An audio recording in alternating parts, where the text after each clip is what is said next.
의인을 살게 하는 믿음, 영혼을 구원함에 이르는 믿음에 대해 가르쳐주는 히브리서 11장은 먼저 믿음에 대해 정의하기를 믿음은 바라는 것들의 실상, 즉 바라는 것을 현실화하는 것이며 보이지 않는 것들의 증거, 즉 보이지 않는 것을 알게 하는 것이다 라고 말씀하면서 선진들이 이 믿음으로 인해 증거를 얻었다고 가르쳐 주었습니다.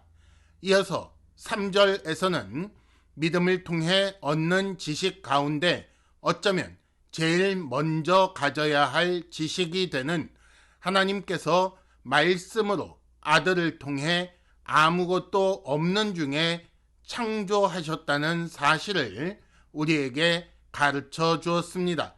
이 창조에 대한 지식은 지식 그 자체가 중요한 것이기도 하지만 그보다 이 지식을 가진 자의 삶의 자세가 중요한 것이라고 말씀을 드렸습니다. 즉, 믿음으로 인해 지식을 가지게 되면, 알게 되면 그 아는 것으로 말미암아 소망을 가지게 되고 또 그 아는 것으로 말미암아 삶의 자세가 변화된다는 그런 말씀을 드렸습니다.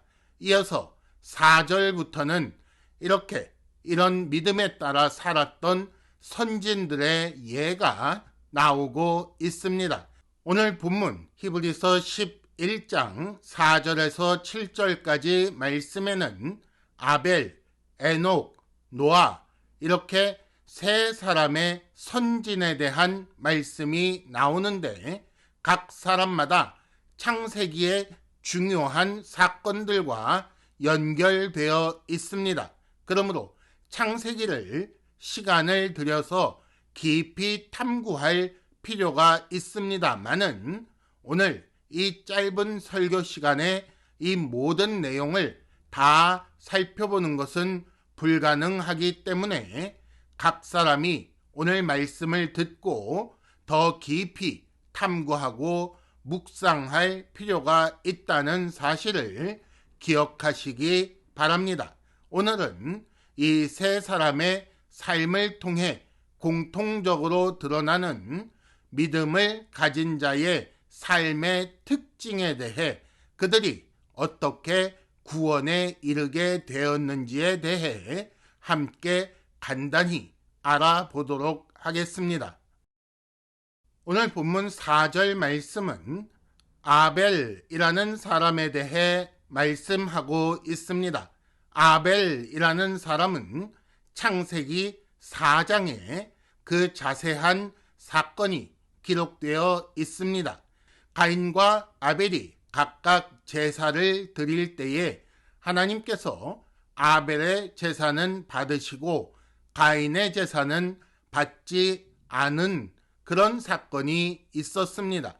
그리고 나서 가인이 자기의 제사가 용납되지 못한 것 때문에 분노하자 하나님께서 가인을 향하여 죄에 대해 경고하셨습니다마는 그러나 가인은 결국 아벨을 죽이게 됩니다.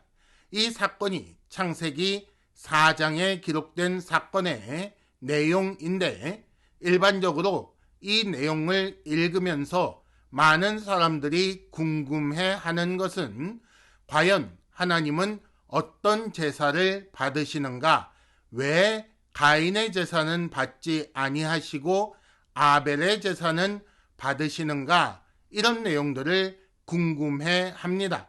그러다 보니 창세기 안에서 그 제물의 차이를 보고 아벨은 짐승의 그 생명을 드렸고 가인은 땅의 소산, 즉 곡식이나 채소 같은 것들을 드린 것으로 알고 그 제물의 차이 때문에 하나님께서 제사를 받으시거나 받지 않으셨다고 그렇게 생각하는 경우가 있습니다. 하지만 답은 오늘 히브리서 11장 4절 말씀에 보면 믿음으로 아벨은 가인보다 더 나은 제사를 하나님께 드렸다 했으니 믿음이 받으시거나 받지 아니하시는 제사를 나누는 결정적인 차이라고 보아야 옳습니다.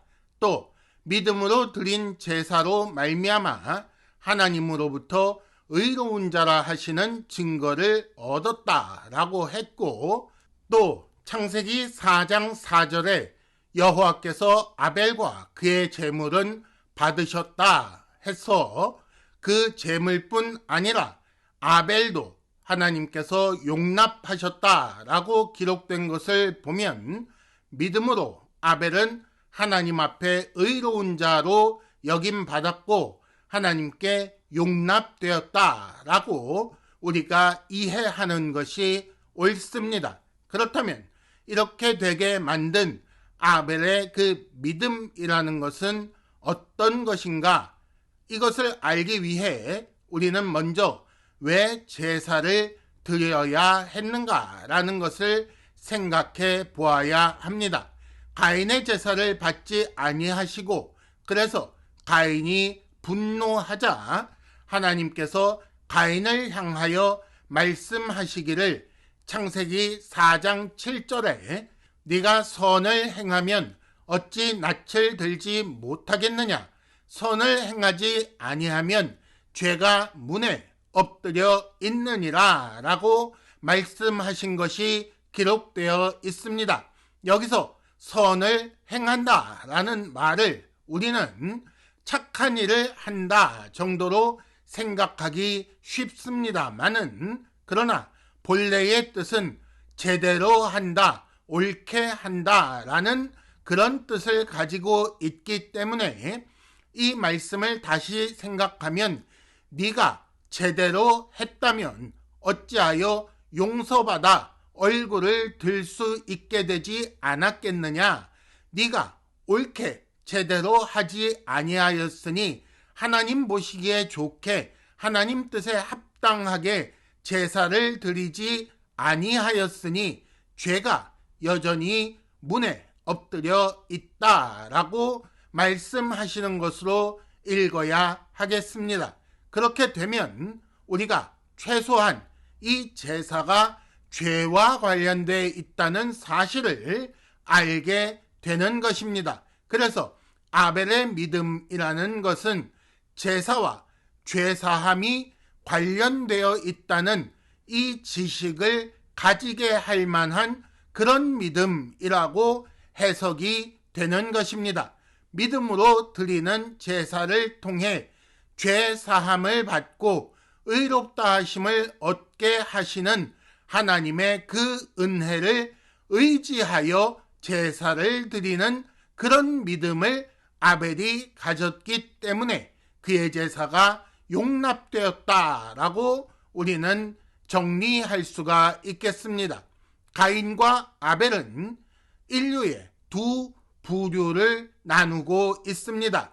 죄에 속한 사람, 세상에 속한 사람과 하나님께 속한 사람, 의로운 사람으로 그렇게 나눌 때에 가인과 아벨이 각각 그 대표처럼 상징적인 인물이 되는 것이고, 하나님께 속한 사람은 믿음으로 하나님께 제사하는 것인데, 그때 이 제사라는 행위 자체가 아니라 그 믿음 때문에 하나님께 의롭게 여김을 받게 되는 것이고 용납되는 것이고 살게 되는 것입니다. 하지만 죄에 속한 사람은 오히려 하나님의 사람으로 인해 자기 죄가 밝혀지고 제사가 받아들여지지 않으니 자기가 죄인으로 여전히 있게 되었다는 사실 때문에 분노하고 시기하며 미워하여 하나님의 백성을 죽이는 데까지 이르는 것입니다. 그렇게 해서 죄에 속한 사람은 하나님을, 믿음을, 은혜를 덮어버리려 하는 것이고, 죄에 대해, 양심에 대해 그 불안 같은 것을 땅에 묻어서 자유하려고 하게 되는 것입니다. 그러나 하나님의 사람이 그렇게 땅에 묻히지 않는 것이지요. 다시 본문 4절을 보면 그가 죽었으나 그 믿음으로써 지금도 말하느니라 라고 말씀하고 있습니다. 창세기 4장 10절에 보면 네 아우의 핏소리가 땅에서부터 내게 호소하느니라 라는 하나님의 말씀이 기록되어 있습니다. 침묵하게 하려는 가인의 의도가 파괴된 것을 알게 하는 말씀이고, 아벨이 죽었으나 믿음으로 인해 아직도 말하고 있다는 사실을 보여주는 그런 기록입니다. 그뿐 아니라 하나님은 경건한 혈통을 이을 그런 사람으로 아담에게 셋이라는 아들을 아벨 대신 주셔서 그가 아벨 같은 믿음을 갖는 그런 족속이 되게 하심으로 아벨 같은 믿음이 허무하게 사라지지 않는다는 사실을 보여주셨습니다. 그 결과 지금 우리도 이런 신앙을 가진 삶이 절대로 헛되지 않다. 세상이 우리를 죽이려고 할지라도 우리의 믿음은 헛되지 않은 것이다 라는 아벨의 말하는 소리를 들을 수 있게 된 것입니다. 다음으로 오늘 본문 5절 말씀에서는 에녹이라는 사람을 소개하고 있습니다. 에녹에 대하여는 창세기 5장에서 그 내용을 살펴볼 수가 있습니다.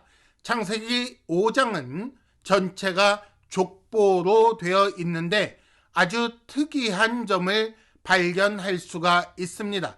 몇 세에 누구를 낳고 몇 세까지 살다 죽었다라는 말이 계속해서 똑같이 반복되는 것을 그 특이점으로 볼 수가 있는데, 그보다 더 특별한 것은 그렇게 살다 죽었다라는 말 가운데 에녹에 대한 설명이 눈에 확 들어오게 됩니다. 에녹은 하나님과 동행하다가 하나님께서 데려가셔서 세상에 있지 않았다라고 창세기 5장에 기록되어 있고, 이는 오늘 본문 5절 말씀에 하나님께서 그를 옮기셨다라는 말로도 확인할 수가 있습니다. 자손을 낳고 오래 살다가 평화롭게 죽은 것처럼 보이는 창세기 5장 족보는 겉보기에는 매우 평화로운 족보여서 결혼하고 출산하고 살다가 죽는 그런 모습들을 우리가 먼저 보게 됩니다만은, 그러나 그 시대를 생각해 보면 가인 이후로 부패한 자들에 의해 방탕하고 폭력이 물든 그런 시대인 것을 우리는 생각해야 합니다. 죽음이 지배하는 시대였다는 것입니다. 그런데 그런 시대 가운데 아벨 대신 주신 셋 계열은 어떤 삶을 살고 어떤 결과를 맞이하였는가, 이것을 더욱 돋보이게 하려고 일부러 이 족보가 아주 반복적인 모습 가운데 에녹만 특별하게 기록하고 있는 것입니다. 에녹은 믿음에 근거한 삶을 살았는데 이런 삶을 하나님과 동행했다고, 같은 길로 함께 걸었다고 그렇게 표현하고 있습니다.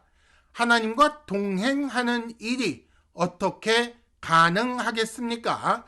사람이 자기 마음대로 행할 때에 하나님께서 그의 발걸음에 맞추어 걸어주셔서 동행하는 것이겠습니까? 절대 그렇지 않습니다.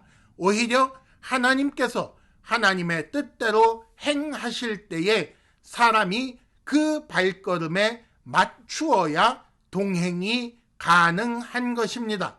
히브리서 11장 3절에 나온 하나님께서 말씀으로 세상 모든 것을 지으셨다는 그런 하나님 지식을 가진 사람이 철저히 자기를 굴복시켜 하나님의 뜻에 맞추어야 동행이 가능한 것입니다.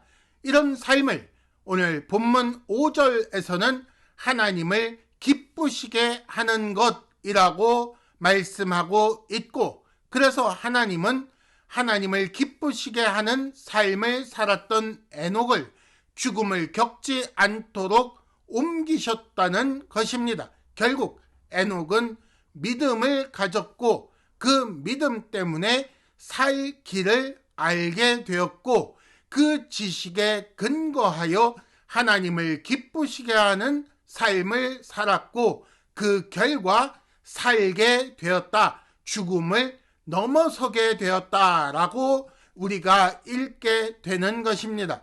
이런 삶을 설명하기를 6절 말씀에 믿음이 없이는 하나님을 기쁘시게 하지 못한다라고 설명하고 있습니다.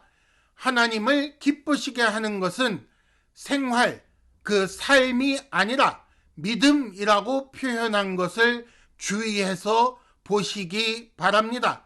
실제로 하나님은 삶에서 나타나는 그 행실보다 믿음을 보신다는 말입니다. 삶은 믿음에 의해 따라오는 열매 혹은 결과인 것이기에 그 믿음이 있느냐 없느냐가 훨씬 더 하나님 앞에 중요하다라는 말입니다. 동시에 이런 삶이 없다면 믿음이 없다는 그런 말인 것도 우리는 주의해서 생각해야 하는 것입니다.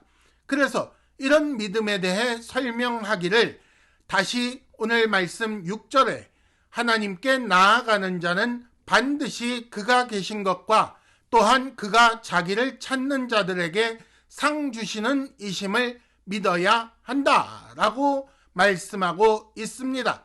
하나님께 나아가는 자, 하나님을 찾는 자, 하나님을 구하며 하나님의 은혜를 구하는 자는 하나님이 계신 것을 믿어야 한다. 너무 당연한 말씀입니다. 만일 이런 믿음이 없다면, 하나님이 계시다는 그런 믿음을 갖지 않았다면 하나님을 찾고 하나님께 은혜를 구하는 그런 믿음 자체가 불가능한 것이기 때문입니다. 또한 둘째, 하나님은 상 주시는 분이라는 사실을 믿어야 한다. 믿음으로 하나님을 찾는 자는 하나님께서 실망하게 하지 아니하신다. 그 소망을 부끄럽게 하지 아니하신다. 이런 사실을 믿어야 하나님을 기쁘시게 할 수 있다고 설명하는 것입니다. 에녹은 이렇게 하나님께서 계신 것을 믿었고, 그래서 고단한 삶 가운데 사망의 시대를 살고 있는 중에 거기서 벗어나 살 길이 오직 하나님과 동행하는 것임을 알고 그런 삶을 살았던 것이고, 그 결과 죽음을 보지 않고 옮겨진 것입니다. 즉 하나님께서 그를 실망하지 않도록 그 믿음에 따라 소망을 부끄럽지 않게 살려주신 것입니다. 마지막 세 번째 인물은 본문 7절 말씀에 나오는 노아입니다. 노아에 대해서는 오늘 말씀과 관련하여 창세기 6장을 참고하시면 되겠습니다. 사람의 죄악이 가득한 세상, 모든 계획이 항상 악할 뿐인 것을 하나님께서 보시고 탄식하시며 지상에 숨 쉬는 모든 것을 쓸어버리기로 작정하셨습니다. 그래서 전 지구적인 홍수가 일어났는데, 그러나 노아는 방주를 만들고 그래서 그 가족이 살게 되었고 짐승들도 한 쌍씩 살 수 있게 되었다라는 사실이 창세기 6장에 기록되어 있습니다. 어떻게 이런 일이 가능하게 되었는가? 본문 7절 말씀에 믿음으로 노아는 아직 보이지 않는 일에 경고하심을 받아 경외함으로 방주를 준비하여 그 집을 구원하였다라고 기록하고 있습니다. 이 모든 일의 처음 시작이요 토대가 되는 것은 믿음입니다. 그가 믿음을 가졌기 때문에 경고를 경고로 받아들였던 것이고 그 하나님에 대한 믿음 때문에 하나님을 경외할 수 있었던 것이고 그 믿음 때문에 방주를 준비하게 되었던 것입니다. 만일 그가 하나님의 말씀을 듣고도 무시할 만큼 믿음 없는 자였다면 하나님의 경고로 받지 않았을 것이요 다른 사람들처럼 죽음을 면치 못했을 것입니다. 이런 노아의 믿음을 알기 위해서 우리는 먼저 그가 살던 시대를 살펴볼 필요가 있습니다. 죄에 속한 사람, 세상에 속한 사람과 하나님께 속한 사람, 의로운 사람 사이에 그 구분이 드러난 시대, 즉 하나님의 사람으로서 순교하게 된 아벨의 시대로부터 하나님의 뜻을 외면하고 일부 다처제를 만들며 77배의 보복을 선언하던 라멕이라는 사람이 살던 에녹의 시대를 거쳐 노아의 아버지 라멕 때에 와서는 죄로 인해 땅이, 온 세상이 저주를 받아 수고하고 있는 그 시대의 위로에 대하여 소망하며 아들의 이름을 노아라고 위로라고 지을 만큼 타락한 사람의 본성으로 말미암아 악한 결과가 분명하게 나타나던 시대였습니다. 그러나 그런 시대에 노아는 의인으로 평가받고 있었습니다. 어떻게 그렇게 되었습니까? 그만 본성이 달랐던가요? 아니요, 그렇지 않습니다.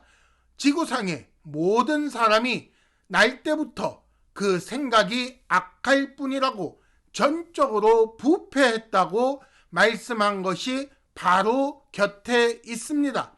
그러나 그는 하나님과 동행하는 자였습니다. 그런 악한 본성에도 불구하고 온 세상이 하나님과 상관없이 자기 마음대로 사는 중에도 마치 에녹처럼 하나님이 계신 것을 믿으며 하나님의 은혜를 구하며 철저히 자기를 굴복시켜 하나님의 뜻에 맞추어 살았던 것입니다. 그래서 아직 보이지 않는 일에 대하여 하나님으로부터 경고하심을 받아 그 믿음으로 인해 그런 사실을 알게 되었고 방주를 준비할 만큼 하나님께 순종했던 것입니다. 또 이렇게 방주를 준비함으로써 자기가 살던 그 시대가 세상이 의롭지 못하다는 것을 인정하며 그 시대에 대한 하나님의 심판이 옳다고 판정한 것입니다. 이를 오늘 본문 7절 말씀에는 세상을 정죄하였다라고 표현하고 있는 것이고, 또한 이런 노아의 삶은 아벨로부터 에녹을 거쳐 노아에 이르기까지 믿음을 따르는 의의 상속자라고 그렇게 말씀하고 있습니다. 아벨에서부터 에녹을 거쳐 노아에 이르는 이 계보는 의인의 계보라고 할 수가 있습니다. 하지만 의로운 행실 혹은 순종이라는 것 때문에 이어진 계보가 아닙니다. 순종의 상속자, 의로운 행실의 상속자라고 하지 않고 믿음을 따르는 의의 상속자라고 말씀하신 것을 주의해서 보아야 합니다. 아벨의 제사가 죄사함의 효력을 발휘하여 하나님으로부터 의롭다고 인정받게 한 바로 그 믿음을 따르는 의의 상속자 에녹처럼 하나님과 동행하며 하나님을 기쁘시게 하여 죽음으로부터 생명으로 옮기게 한 바로 그 믿음을 따르는 의의 상속자, 그 상속자가 노아이며 그들의 믿음을 노아가 가지고 있었다고 오늘 말씀이 우리에게 가르쳐 주는 것입니다. 무엇이 의인을 살게 하는 믿음이며 무엇이 영혼을 구원함에 이르는 믿음입니까? 아벨과 에녹과 노아의 믿음이 바로 그런 믿음입니다. 무엇이 소망을 현실화하며 보이지 않는 것을 알게 하는 믿음입니까? 선진들이 증거를 얻은 그 믿음은 무엇입니까? 예수 그리스도의 참 제사로 말미암는 은혜를 바라며 믿음으로 드리는 제사를 통해 죄 사함을 받아 하나님 앞에 의롭다 하심을 얻어 용납되고 살게 되기를 바라는 그런 소망을 갖게 하는 믿음, 마치 아벨과 같은 믿음이 바로 그런 믿음입니다. 그 믿음으로 인해 하나님의 뜻을 알고 철저히 자기를 굴복시켜 순종하며 동행하는 믿음, 마치 에녹과 같은 믿음이 바로 그런 믿음입니다. 세상이 철저히 타락했을지라도 그래서 하나님과 동행하는 삶을 외면함에도 불구하고 참으로 살 길이 하나님과 동행하는 삶이라는 사실을 믿는 그 믿음, 마치 노아와 같은 믿음이 바로 사는 믿음입니다. 결국 세상은 이해하지 못하고 미워함에도 불구하고 오직 하나님의 뜻에 따라 동행하는 삶이 나타나게 만드는 바로 그 믿음, 그것이 사는 믿음입니다. 예수 그리스도를 떠나려는 그런 사람들을 향하여 지금 히브리서 기자는 이런 믿음을 강조하여 가르치고 있는 것입니다.